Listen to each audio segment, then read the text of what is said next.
Pertama, marilah kita panjatkan puja-puji syukur kepada Allah Subhanahu wa taala, yang mana Allah sehingga sampai detik ini selalu memberikan kebahagiaan kepada kita. Bahagia karena kita bisa memenuhi seluruh panggilan Allah Subhanahu wa taala. Orang yang bahagia, yang selalu diberikan nikmat, senang melaksanakan ibadah. Begitu terdengar suara panggilan untuk beribadah, senang hatinya. Ini merupakan satu kebahagiaan yang tidak semua diberi oleh Allah Subhanahu wa taala. Maka terutama salat subuh berjamaah dan dilanjutkan dengan mengkaji kajian-kajian tentang agama Allah, ini merupakan satu kenikmatan yang sangat besar yang diberikan oleh Allah Subhanahu wa taala. Patutlah kita selalu bersyukur kepada Allah Subhanahu wa taala atas karunia yang sangat besar ini. Banyak di antara hamba-hamba Allah ini yang sekedar punya niat, itu pun satu kebahagiaan. Ya Allah, pingin sekali hadir berkumpul dengan orang-orang soleh, ada niatnya, namun tidak kesampaian, sehingga kebahagiaannya cuma sampai di niat saja. Tapi jikalau Allah Subhanahu wa taala sama sekali tidak memberikan kebahagiaan niat, terutama ada orang berbondong-bondong berangkat ke masjid, tidak ada sedikit pun di hatinya tergerak pingin untuk ikut. Ada orang berbondong-bondong untuk melaksanakan pengajian, untuk berangkat ke pengajian, tidak ada di hati sedikit pun pingin. Na'udzubillah summa na'udzubillah. Ini merupakan istijrah daripada Allah Subhanahu wa taala. Padahal sehat,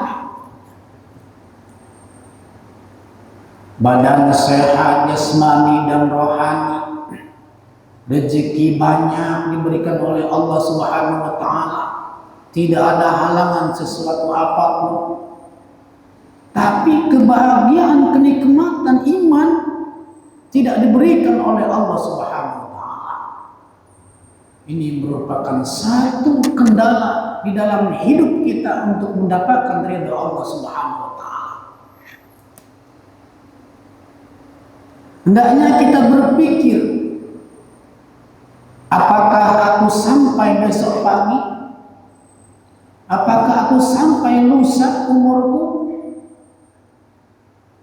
Tatkala kita berpikir, apakah umurku akan bisa sampai 1 jam kemudian, setengah hari kemudian, 1 hari kemudian? Nah, setelah kita berpikir sedemikian itu, maka itulah yang akan kita tuju, yakni keridhaan Allah Subhanahu wa taala. Hadirin rahimakumullah. Maka sekali lagi kita patut bersyukur kepada Allah tatkala kita ada di majelis, di masjid yang mulia ini. Inilah pilihan daripada Allah Subhanahu wa taala. Kalau kata guru kami, Kang Haji Makmun, kata beliau, kalau kita mau berkumpul-kumpul di majelis-majelis mulia ini, inilah emas. Berarti kita ini lil ibarat emas, mahal harganya. sangat berharga.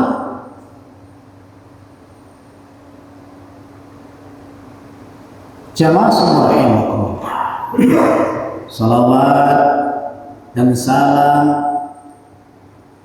selalu kita sanjungkan kepada junjungan kita Habibana wa Nabiyyana Muhammad sallallahu alaihi wasallam. Karena berkat barokahnya beliau diturunkan di alam dunia ini. Inilah yang kita kerjakan sekarang. Kita bisa melaksanakan sholat 5 waktu. Kita bisa menghadiri majelis-majelis ta'lim. Inilah diantaranya barokah dengan adanya Kanjeng Rasulullah sallallahu alaihi wasallam. Yang saya hormati Bapak Ketua DKI beserta pengurus-pengurusnya. Mudah-mudahan Allah Subhanahu wa taala senantiasa beri kekuatan, kesehatan dalam melaksanakan mendukung syiar-syiar agama Allah Subhanahu wa taala. Yang saya hormati dan Allah muliakan akhinul kiram Kang Yus beserta keluarga. Mudah-mudahan Bapak Imam kita ini selalu diberikan sehat oleh Allah Subhanahu wa taala dalam membimbing kita menuju keridhaan Allah Subhanahu wa taala. Kang Ustaz Ade yang saya hormati, mudah-mudahan Allah selalu berikan sehat walafiat di dalam mengemban tugas agama Allah ini. Jamaah subuh yang tidak bisa saya sebutkan satu persatu. Dan berdoa sama-sama mudah-mudahan Allah Subhanahu wa taala selalu mengistiqomahkan hati kita di dalam melaksanakan perintah-perintah Allah Subhanahu wa taala dan istiqomah hati kita di dalam menjauhi segala yang dilarang oleh Allah Subhanahu wa taala. Amin ya rabbal alamin. Jamaah subuh rahimakumullah. Di dalam hadis Rasulullah sallallahu alaihi wasallam, Rasulullah sallallahu alaihi wasallam telah mencontohkan kepada kita sekaligus mengingatkan kepada kita tentang pentingnya kita bersikap tawadhu. Kita hidup di alam dunia ini, Rasul mencontohkan kepada kita, memperingatkan sekaligus kepada kita supaya bersikap tawadhu, rendah diri. Sehingga dengan sikap tawadhu, rendah diri kita tersebut, Allah akan mengangkat derajat kita. Tetapi tatkala kita takabur, bersifat sombong, niscaya Allah Subhanahu wa taala akan merendahkan kita serendah-rendahnya.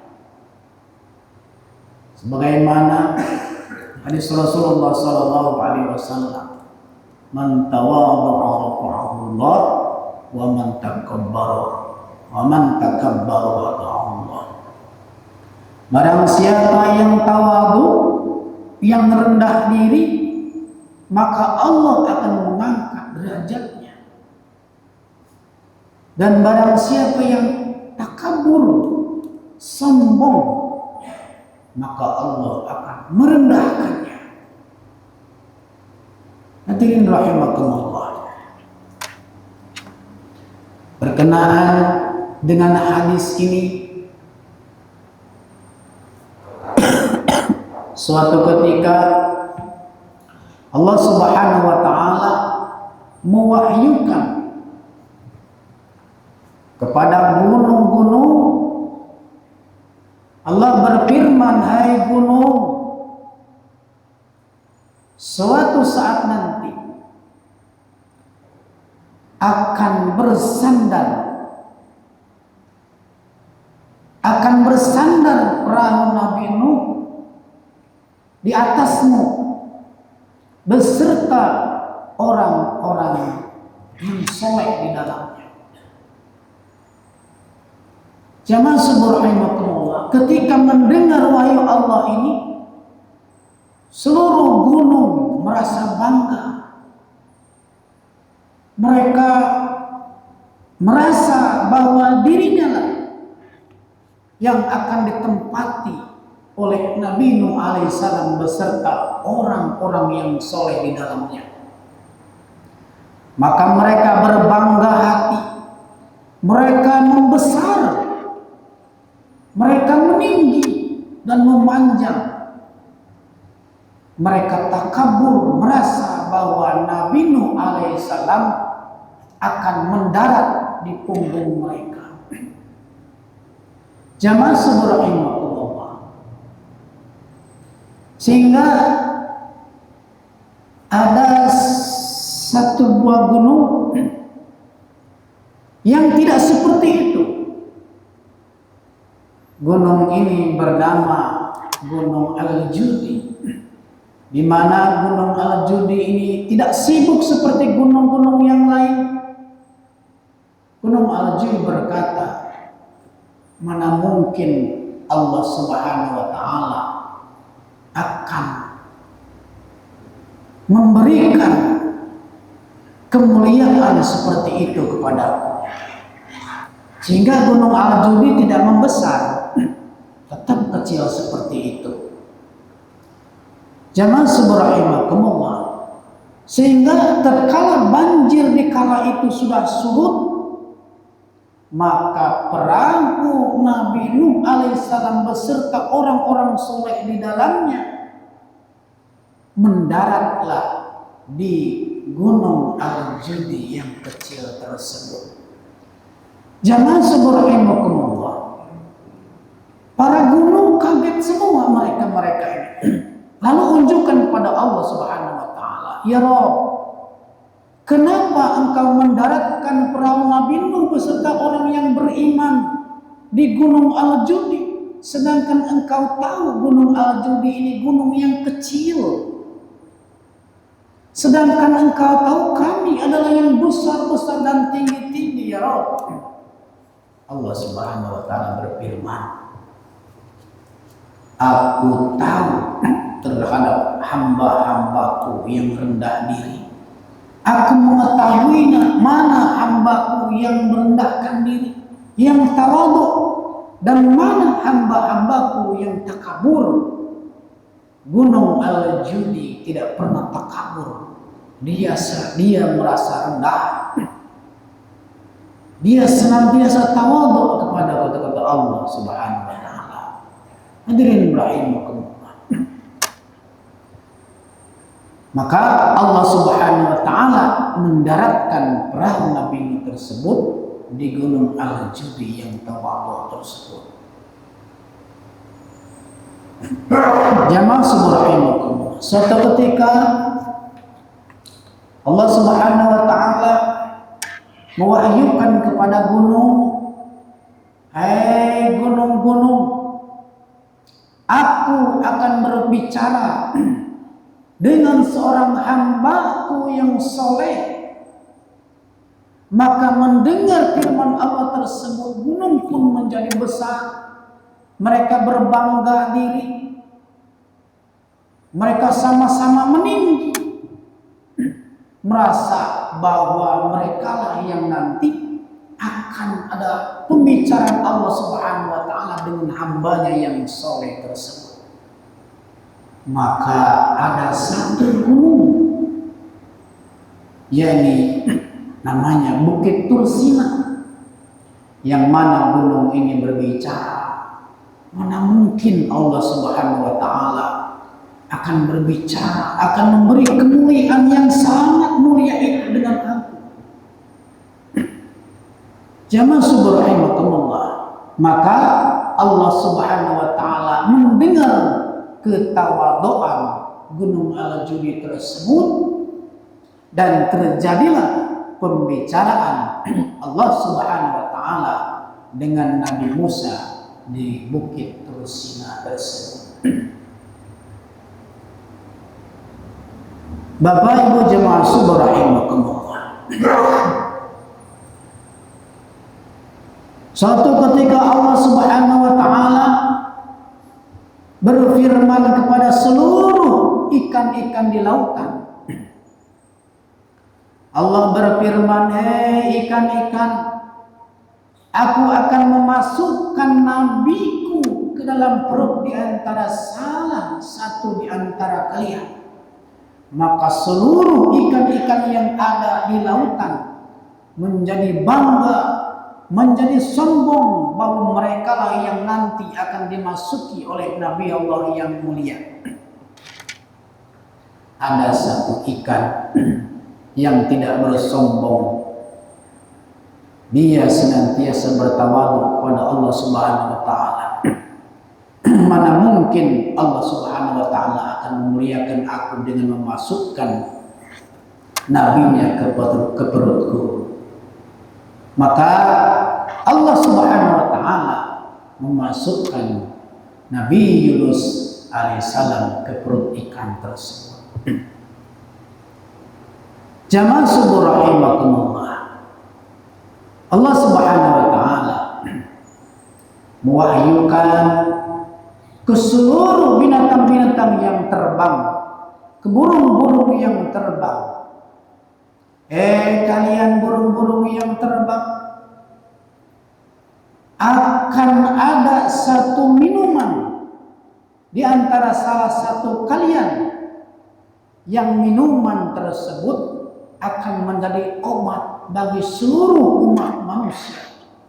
Seluruh burung-burung pun bertakabur, merasa dirinya lah yang akan diberi oleh Allah Subhanahu wa taala minuman tersebut. Namun ada satu makhluk yang kecil, yakni bernama lebah, bertawaduk pada Allah Subhanahu wa taala. Mana mungkin Allah akan memberi kemuliaan seperti itu kepadaku? Aku hanyalah makhluk yang kecil. Maka Allah Subhanahu wa taala memberikan minuman yang menjadi obat kepada lebah tersebut yang disebut dengan madu. Kisah yang terakhir hadirin rahimakumullah, Allah Subhanahu wa taala berfirman kepada Nabi Ibrahim alaihissalam. Kata Allah Subhanahu wa taala,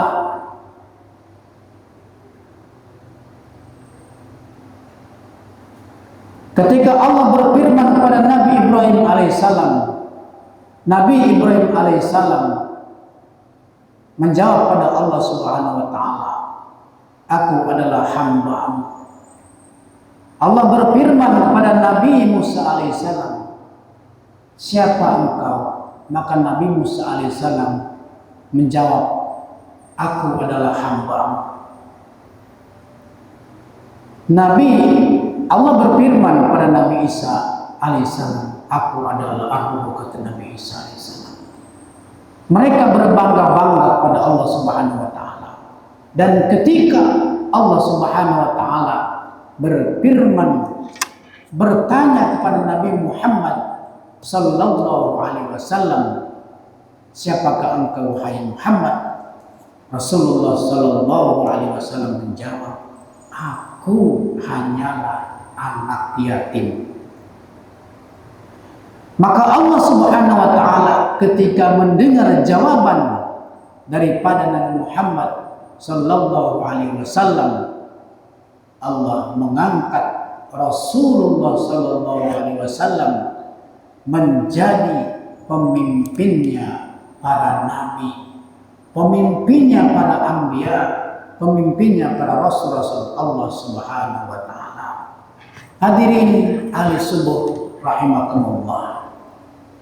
Dari kisah-kisah ini dapat kita petik pelajaran bahwasanya hidup kita di alam dunia ini dituntut oleh Allah Subhanahu wa taala, diberikan contoh oleh Kanjeng Rasulullah sallallahu alaihi wasallam untuk senantiasa bertawadhu, rendah diri, jauh dari sifat-sifat sombong. Karena apa? Orang-orang yang sombong tersebut di alam dunia sudah dihukum oleh Allah Subhanahu wa taala. Di akhirat apalagi akan mendapat azab daripada Allah Subhanahu wa taala. Kita tahu bahwa pertama kali makhluk Allah yang sombong yakni iblis laknatullah alaihi. Kita tahu bahwa iblis telah sombong ketika seluruh malaikat diperintahkan untuk sujud kepada Nabi Adam pada kala itu.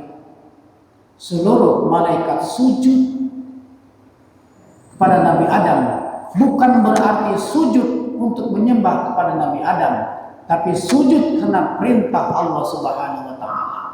Tapi iblis laknatullah alaihi tidak mau sujud kepada Nabi Adam karena merasa dialah yang sempurna, dialah yang bagus, penciptaannya diciptakan dari api, sedangkan Nabi Adam alaihissalam diciptakan dari tanah. Nah, dengan kesombongan iblis tersebut, maka Allah Subhanahu wa taala mengutuk iblis sejak saat itu sampai kiamat. Jamaah subhanallahi, kita tahu bahwasanya Fir'aun yang begitu sombong, yang sehingga sekarang masih ditonton oleh umat manusia, jasadnya masih diutuhkan oleh Allah Subhanahu wa taala. Inilah contoh orang-orang yang sombong, yang angkuh di muka bumi ini. Allah Subhanahu wa taala mencontohkan kepada kita akibatnya, dihukum oleh Allah, diazab oleh Allah Subhanahu wa taala. Maka dari itu hendaknya kita senantiasa bertawadhu, merendahkan diri di hadapan Allah Subhanahu wa taala agar kita menjadi hamba-hamba Allah yang diangkat derajatnya oleh Allah Subhanahu wa taala. Jamaah rahimakumullah. Mudah-mudahan dari kisah yang sedikit ini kita selalu dijadikan oleh Allah Subhanahu wa taala hamba-hambanya yang senantiasa dipimpin, dibimbing oleh Allah Subhanahu wa taala untuk bertawadhu, untuk merendahkan diri. Tatkala kita merendahkan diri, maka Allah tentu akan memuliakan kita dan mengangkat derajat kita setinggi-tingginya. Dan tatkala kita takabur, sombong pada Allah Subhanahu wa taala, maka Allah akan merendahkan serendah-rendahnya derajat kita di pandangan Allah Subhanahu wa taala. Bapak-bapak, mungkin sedikit yang dapat saya sampaikan. Ini rupanya agak kurang fit ini badannya, agak kurang sehat suaranya. Mudah-mudahan dengan adanya kita hadir di majelis ta'lim ini, jangan dengarkan yang berbicara, tapi niat kita sudah hadir di majelis ta'lim ini, berarti kita sudah bertawadhu pada Allah Subhanahu wa taala, merendahkan diri kepada Allah Subhanahu wa taala, bahwa pengajian majelis ta'lim, terutama salat 5 waktu, adalah perintah Allah Subhanahu wa taala. Tatkala kita melaksanakan perintah Allah ini, maka itulah tandanya kita tawadhu, kita rendah diri kepada Allah Subhanahu wa taala, merasa seorang hamba yang butuh pertolongan Allah, merasa seorang hamba yang butuh pertolongan kelak Rasulullah sallallahu alaihi wasallam di akhirat. Maka marilah kita sama-sama berdoa. Mudah-mudahan perkumpulan kita ini merupakan satu perkumpulan yang diridhai oleh Allah Subhanahu wa taala fid dunya wal akhirah. Amin ya rabbal alamin. Allahumma shalli wa sallim ala habibina syafi'ina wa karimina maulana Muhammad. Bismillahirrahmanirrahim. Alhamdulillahirabbil alamin. Hamdan syakirin, hamdan na'imin, hamdan yukafi mazidah. يا ربنا لك الحمد كما ينبغي لجلال وجهك الكريم وعظيم سلطانك. اللهم اغفر لنا ذنوبنا ولوالدينا وارحمهم كما ربونا صغارا ولجميع المسلمين والمسلمات والمؤمنين والمؤمنات الأحياء منهم والأموات. اللهم انصرنا فإنك خير الناصرين وافتح لنا فإنك خير الفاتحين واغفر لنا فإنك خير الغافرين وارحمنا فإنك خير الراحمين وارزقنا فإنك خير الرازقين واهدنا ونجنا من القوم الظالمين. لا إله إلا أنت سبحانك إنا كنا من الظالمين. لا إله إلا أنت سبحانك إنا كنا من الظالمين. رب اجعلني مقيم الصلاة ومن ذريتي ربنا وتقبل دعاء. ربنا اغفر لي ولوالدي وللمؤمنين يوم يقوم الحساب. ربنا آتنا في الدنيا حسنة وفي الآخرة حسنة وقنا عذاب النار. وصلى الله على سيدنا محمد وعلى آله وصحبه وسلم والحمد لله رب العالمين. تقبل الله منكم. Wassalamualaikum warahmatullahi